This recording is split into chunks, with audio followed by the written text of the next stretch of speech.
listening to the Fitness Matters podcast with Paula B, and this is episode number 86, Trouble Sleeping.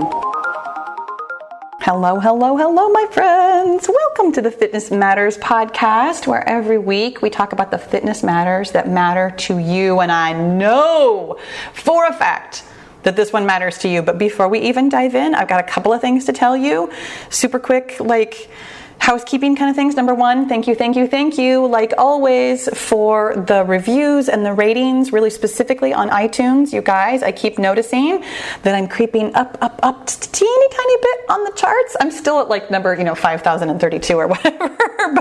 But every time you leave me a rating and review, it helps iTunes realize that this podcast is a good thing. It shows it to more people, and then more people can listen and be helped with the things that we talk about, like trouble sleeping, for example. So thank you so much for leaving ratings and reviews wherever you listen. I know it's helpful on other platforms also, but I think you guys know at this point that Apple kind of rules the world. So that's the one that I kind of focus on because it is the one that most viewers or listeners use. So thank you. Also, really recently, I released my Journal for Success course. You guys, if you don't already know about this, I'm going to send you to paulabfitness.com/journal for success. I think it's journal-4, not the number 4, FOR, -success. But I put together a journaling course for you because you have asked me for it, so we can journal together, and it is a fantastic course. I'm super proud of it. It explains everything that I talk about here on the podcast in, I think, an even more coherent way, because it includes things like a short video that explains different concepts that you can get just one piece at a time, and then it's got like other podcasts to listen to that are all fitting in together, and there's worksheets so that you can actually put it into practice, because you and I both know that all this mindset work, it's totally helpful, totally good, but if you're not actually practicing it, it goes nowhere. So hey, let's put it into practice with your trouble sleeping, shall we? Let's talk about the mindset of trouble sleeping, you guys. This conversation comes up so often in the Killer Beehive, I can't even tell you. I would say, if I had to guess, I would say at least once a week, and probably more often than that, because truly I do not see every single post in the Killer Beehive. It's gotten big at this point that I don't see every single one. I'm in there every day, trust me, I'm in there every day, but I also still know that I'm missing some posts. But here's what I know. I know that lots of us have trouble sleeping. And the other day, which wasn't really the other day at this point, this was a while ago, by the time you hear this was like weeks ago, somebody brought up, said something or other about, I'm having trouble sleeping, what are your best tips? And my tip that I left, and let me just be 100% transparent here. I left this tip because I don't actually answer questions in the Killer Beehive. I do a live Q&A every week, and so I purposely do not answer questions, but this one I couldn't leave alone, and so I left a very short answer, and I thought about it as soon as I left the answer that it sounded very glib, but what I said was, here's my best tip: manage your mindset. and a person that I actually know fairly well left a comment that I took very well, and I hope that it ended up sounding to everybody else who read it as a respectful conversation, because I have a lot of respect for the person who left the comment. And I'm not going to mention this person by name because I didn't ask permission to do so, and I really respect everybody's privacy. But this person left a comment about, I've heard you say that before, and the thing is, I just don't understand what you're saying. Are you trying to tell me that I'm not tired? Are you trying to tell me not to tell myself that, I'm sleepy and that I'm crabby and that it's difficult and that I'm physically having trouble with other things in my life because I don't sleep well? And I promised that person in the conversation that I would respond in an entire podcast, because I feel like this is something that, you know how sometimes things don't translate well in like a text or a post, and this is where we get into arguments? I feel like if I were to write this response, that it would still essentially sound like me saying, yeah, tell yourself that you're not tired. and I don't want it to come off that way. Like, that actually isn't what I'm saying, even though it's kind of what I'm saying.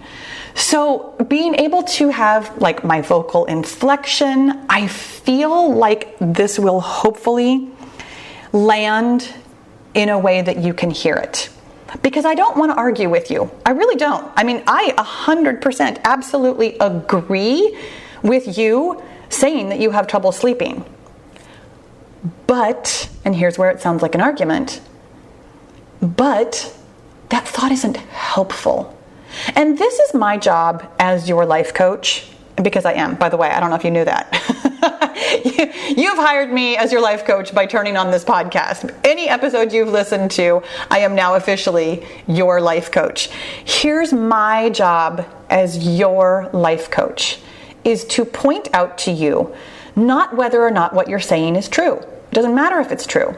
I am pointing out to you whether or not what you are saying to yourself is helpful. When you say, I have trouble sleeping, it doesn't help you. In fact, I'll go so far as to say that it harms you. It hinders you from reaching your full potential.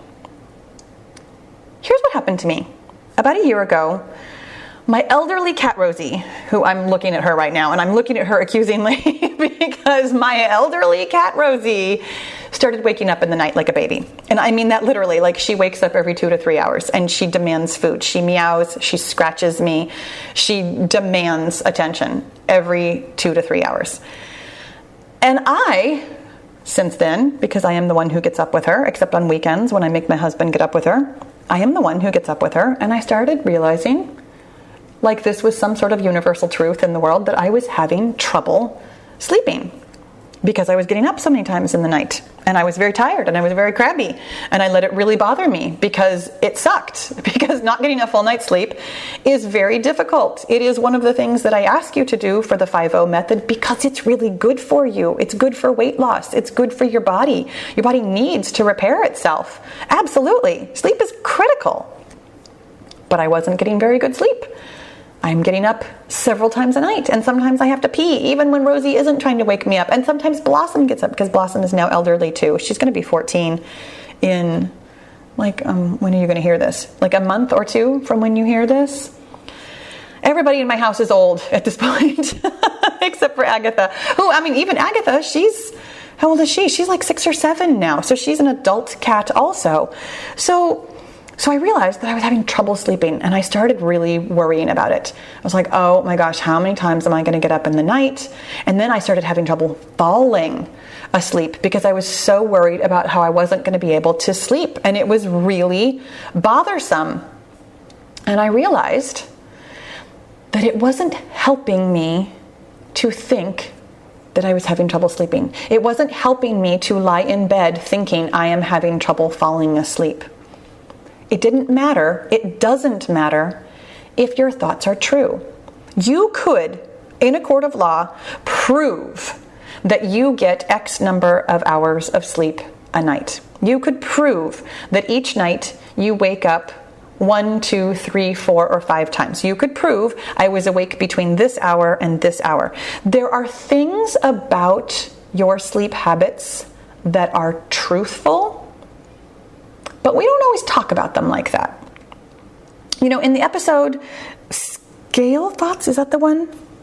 I'm going to look that up. Hang on.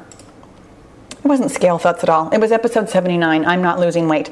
In the episode 79, I'm Not Losing Weight, we talked about what you could prove and what you can't prove. Now, the thing is, with your weight, because your weight fluctuates all the time, because you are a biological specimen, you cannot prove whether or not you are losing weight. Like, you actually can't. Over time, you can see a trend in your weight, but you literally cannot say something truthful about your weight except that this morning at such and such time when I stepped on the scale, this is the reading it gave me. And this is what I'm going to caution you about thinking that you have trouble sleeping. The word trouble is not factual. It is not a truth that you can prove. I would much rather you think about your sleep in very concrete terms. I got 3 hours and 37 minutes of sleep last night. Now, again, you're still going to have a story around that, like that's not enough, I feel tired, this is problematic. You're still going to have lots of thoughts about that. But when we can get very facty about what is truly going on, it does help us get one layer of separation between what is going on and our story about what is going on. Because your story is your thoughts. And I would encourage you to have helpful thoughts rather than thoughts that are not helpful. I'm having trouble sleeping is not a helpful thought. I'm tired. Again, sounds very factual. Not provable in a court of law. Still an opinion, and again, not helpful. What I'm going to encourage you to do to help yourself, not necessarily even sleep better, like truly, having better thoughts about sleeping isn't automatically going to actually help you sleep better, but having a helpful thought about the sleep that you do get will help you. It's right there in the word that it's helpful. It's a helpful thought. It will help you not feel so burdened by it, not feel so troubled by it, not have so much problem from it. And I know that when we think about something that is a problem, it's very clearly a problem, Paula, that we don't realize that the problem is that we think it's a problem. In fact, here's where I'm going to refer you to episode. I'm looking it up because I have it on my computer right here in front of me. Episode number 43, The Real Problem. My friends, there's actually no such thing as a problem. I know that's going to be hard to wrap your mind around if you've never heard me talk about this kind of thing before. Things exist. There are things that happen, things we do, things people say, things we say, gravity, physics, biology, etc. There are facts and things that happen in the world. And then there are things that we think about those things that happen in the world. Now here's the thing, our brain is constantly thinking, literally all the time, 60,000 thoughts a day. We are constantly interpreting everything we see, everything we smell, everything we hear, everything we touch, everything we taste, everything we do, everything everybody else does. We are interpreting the world constantly. And because all we do is interpret, all we do is think thoughts, which by the way, episode 85, what is a thought? Everything that we think is actually an interpretation of events or consequences or words or things. There is no such thing as a problem because everybody interprets things differently. And I know that this is where sometimes when I say something like manage your mindset and you'll all be fine, it feels like I'm interpreting your problem as not a problem. And that can feel, because we have thoughts about that can feel like I don't understand. And it's why I'm telling you the story about Rosy. And it might sound to you, because I'm not telling you that I have a problem sleeping right now, it might sound to you like Rosy has stopped waking me up in the night. No such thing has happened. I still wake up at least 2 or 3 times in the night. What has changed is my thought. I think that I go to bed at 7 o'clock most of the time. And I know some of you are like, what? I know. I go to bed really early. I get up really early. I think about my sleep in these terms. I go to bed at 7 o'clock. I'm up for the day at 3:30. And that is what I think about my sleep habits. I go to bed at a certain time. I get out of bed at a certain time. Sometimes my sleep is absolutely better than others. Sometimes my sleep is worse than others. Sometimes I wake up 3 times in the night. Sometimes I don't. None of those interpretive thoughts are helpful to me.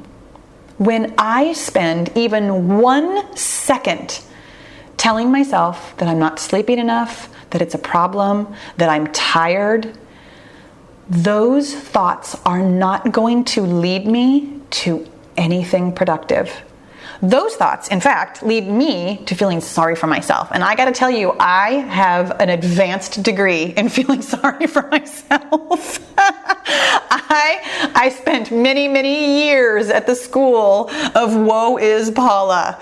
I have no problem slipping right into that mode very easily, as constantly as possible. And let me tell you what happens when I feel sorry for myself. Almost nothing. I do nothing. Feeling sorry for myself is a showstopper. I sit on the couch. Woe is me. I look back at all of the things in my life that somebody else done wrong by me. It is a constant Netflix of evidence of all the ways in which my life sucks when I start thinking things like that. Those thoughts aren't helpful to me. If I want to be productive in my day, if I want to get something done, if I want to do something that requires me to be well rested, then I better not be thinking that I'm not.